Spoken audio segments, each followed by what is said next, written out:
Hi there, mga beloved yung soulmates. Welcome to Red Tara Channel. Andito naman po yung lingkod para bigyan kayo ng soulful and meaningful letter reading. Dito naman po sa nila ginaabangan at sinusubayan ng Red Tara Channel. Kamusta po kayong lahat? Ating reading po ngayon na pagsasamahan ay para sa ating mga pinakamahal na nasa sign ng Libra. Kay Libra, Sun, Moon, Rising, and Venus sign, this is for you. I hope you're doing great. I hope you're healthy, you're safe, and of course, you're happy. Kapag bago po kayo sa ating channel at di pa po kayo nakasubscribe, please do subscribe, like, comment, and share.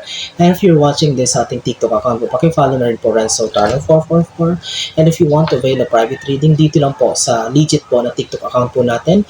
Hindi po ako yung unang mag-message sa inyo to over private reading, scammer po yan. Alright? So kayo lang po ang mag-message sa akin at pag-usapan po natin kung paano po kayo makakapag-avail ng private reading. Doble ingat po sa mga scammers. Alright? Ulitin ko, this is for you Libra, Sun, Moon, Rising, and Venus sign. Okay, last shuffle for you. At kunin na natin ang iyong 10 baraha. Alright, Libra. Sige. Spirit Universe, Spirit Guides, Angels, Ancestors, Holy Spirit, Saint Michael. Saint Michael, 10 cards please for Libra. 2, 3, 7 cards more. Spirit Universe, Spirit Guides, Angels, Ancestors, Holy Spirit, Saint Michael. 4, 5, Spirit Universe, Spirit Guides, Angels, Ancestors, Holy Spirit. 6, 7, 8, last 2 cards, Spirit Universe, Spirit Guides. 9, 10. Alright. So, sige Libra. Your 10 cards are now complete. Ready na. Huwag na natin patagalin pa ito. Oh, Libra. 5 of Pentacles. Parang lately, puro palabas ng pera. Puro gastos. Ang daming pinakagastusan dito. Okay, so doble tipid-tipid, Libra. Hawakan na mabuti. Take your finances seriously. Okay? Manage your money wisely. Kasi parang medyo puro palabas dito ang pera natin. Okay, Libra? So, talagang maging seryoso. Kasi feeling nyo baka mamaya, feeling nyo bondad naman nyo, feeling nyo ang dami namang resources, ang daming nalalapitan or everything. But hindi araw-araw ay Pasko para sa inyo, Libra.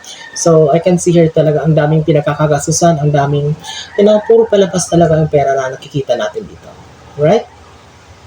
So, pangalawa, 5 of Cups. Ano to, Libra? May guilt feeling, may disappointment, may sadness. It's about grief. Meron bang nangyari lately, Libra, na parang until now, hindi ka pa rin maka-move forward o talagang naapektuhan ka? It seems that you are in a desperate situation as of now. Talagang hindi ka makausad-usad pa, you cannot move forward as of this situation. But it's more on siguro related din ito with this first card wherein na-scam ka ba, Libra? Naloko ka ba? Tinakbuhan ka ba ng pera? It's all about money here. Or problem mo ba ang pera? Or may something na problem kang kinakarap ngayon na kailangan ma-resolve na money-related or issue dito. So I can see here na talagang lungkot na lungkot ka, you're very sad, you're very, in a situation of grief and desperation dito. Okay? So, Libra, tingnan natin. With a Page of Swords, may nagpe-pressure daw sa dito. Alright? So, if there's a person, there's a situation na talagang naiipit ka, nape-pressure ka daw dito, Libra. And also, this card, as a Page of Swords, is also an indication that this is not yet the end for you.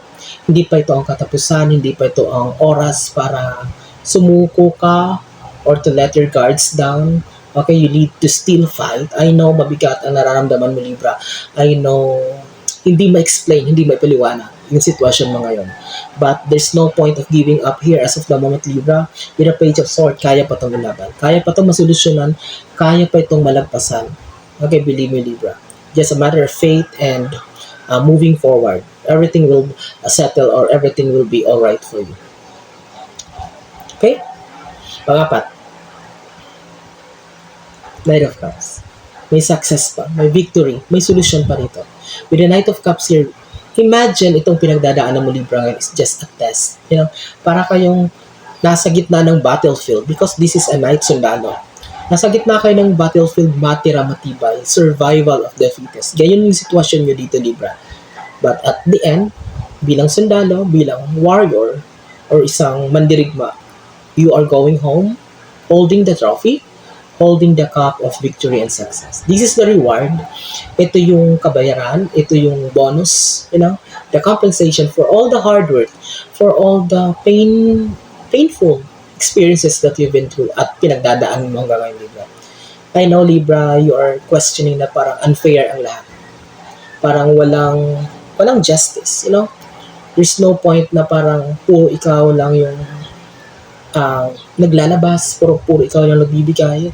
Okay? Parang, you know, puro giver lang ang atake mo dito, Libra. Okay, but with the Knight of Cups, believe me, darating din yung point ng buhay mo na you're going to be successful. You will be holding the cup here. Alright? So, panglima,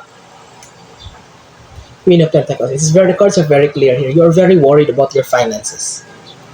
Okay? You want stability. Gustong-gusto mo na stable na sitwasyon ng buhay mo na hindi man yung super yaman, super abundant, but at least, you know, yung hindi ka mamroblema at the end of the month with the bills na kailangan settle, tuition ng mga anak, mga groceries, everything, my insurance, you are paying everything in the right time. Ito yung nakikita natin dito.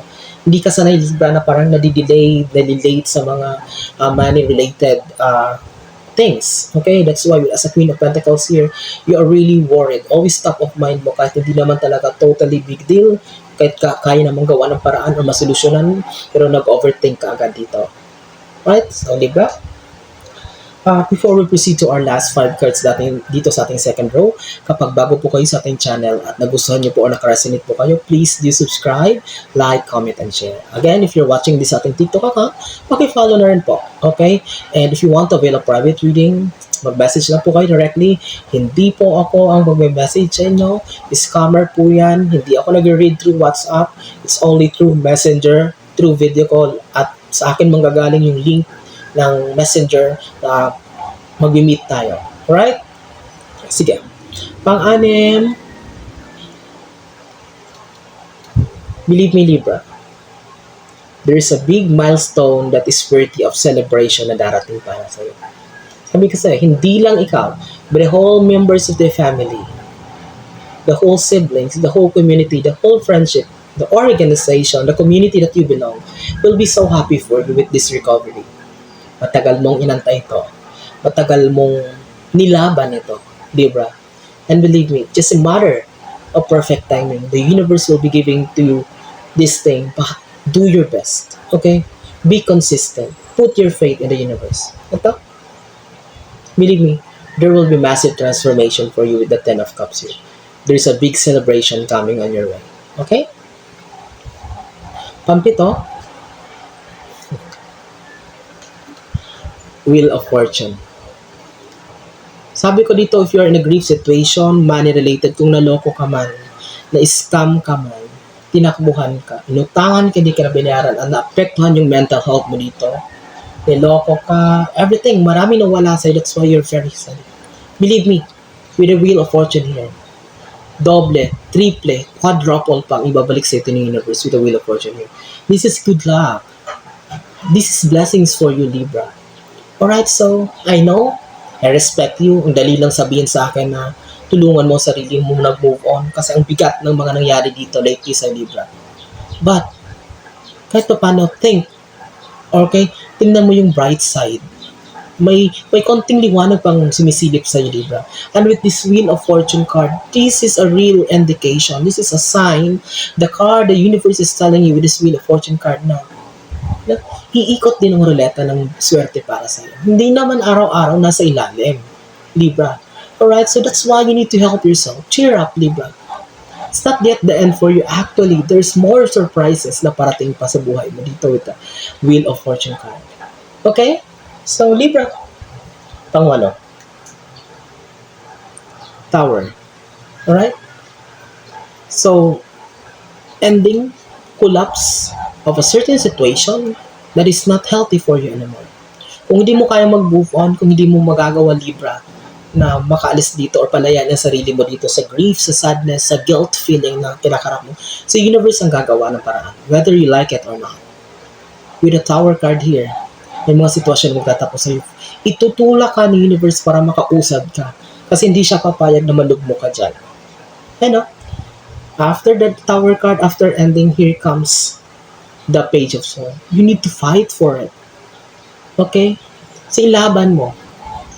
Hindi pa katapusan ng mundo para sa Libra. With the Tower card here, may matatapos, may matatanggal ng mga sitwasyon na nagpapahirap sa iyo, nagpapabigat sa kalooban mo, na talagang naapektuhan ka for you to move forward, for you to get this blessing, this big blessing, for you to celebrate with this Ten of Cups, Libra. Alright? So cheer up. Cheer up. Help yourself. Bawiin mo. Muli kang tumayo. Okay? Keep grounded. Okay? Rebuild yourself. Show to the world, show to the universe that Libra, hoy, andito pa ako. Kaya ko pa, lumalaban pa ako. At talagang babawi pa ako. Okay? Pang siya mong bara, Libra. Eight of Cups. Knight of Cups. Victory and success. Actually, yung darating sila opportunity, sasabi ko nga sa'yo, hindi lang triple, quadruple, hundreds of folds here, times here. Kasi hindi lang isang opportunity. Kung dati na mo problema ka kasi parang unfair, limited yung option, now with the Seven of Cups here, you will be busy. Sasakit ang ulo mo, maguguluhan ang isipan mo sa dami ng opportunities na pagpipilian mo dito. This is a good problem for you, Libra. And whatever, kung ano man Libra yung mapipili mo, it will be very successful. It's a big yes with the Knight of Cups here. So, di ba, ayaw mo ba nito? Hold on, kumapit ka lang. Alright? So, Libra, your breakthrough is coming. Malapit na ito. Alright? So, talagang cheer up. Yes, I respect you. Hindi madali ito. Ang bigat-bigat ng nararamdaman mo dito. Pero kung malalaman mo lang ang mga pating sa'yo, baka sabihin mo, wow. Alright? So, tapusin natin ito, Libra, ang napakaganda mong reading with your 10th and last card. Move forward. Hindi na talaga healthy yan. Dinadala mo. You're pretending to be happy, to be okay, but you're holding the swords here. Alright? Kung yung mga nasa likod mo, kasamahan mo ay puro na talaga malungkot, ikaw, pinagmumukha mo lang. Please, stop pretending, Libra. Hindi yan makakatulong sa'yo in the long run.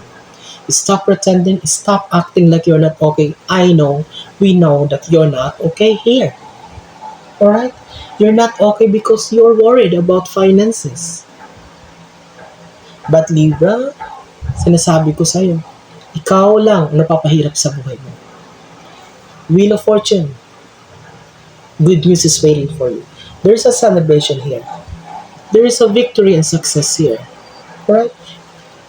Bahala ka. Tayin mo bang si universe na gumawa ng paraan para matanggal, umalis ka dyan, o matanggal yung mga dinadala mo, baka mas masakit na paraan. Alright? So, Libra, laban lang with the Page of Swords. There's no point. Tingnan mo, nakikita ko sa Saint Michael dito. Yan, may sword din. So, yung guardian angel natin dito sa Renzo Tarot 444. Yes, ulitin ko. I respect you. It was so heavy. You're undergoing nasa grief period ka pa. Hindi madali ang nangyari na. But it's only you, Libra. Yourself, no other person, no other people na makakatulong sa'yo para bumangon ka. Do your best to recover. Good news, blessings, happiness, and celebration are waiting for you at the end. I'm wishing you all the best in life, Libra. Maraming salamat. I hope and I pray na maraming nasa sign ng Libra ang makapanood ito ngayon. Maraming salamat sa inyong walang sawang tiwala, support at pagmamahal, mga soulmates kong Libra. Hanggang sa susunod nating pagkikita, nasa mga kayo naroroon, ano man ang ginagawa nyo, mag-ingat kayo lagi. God bless us all.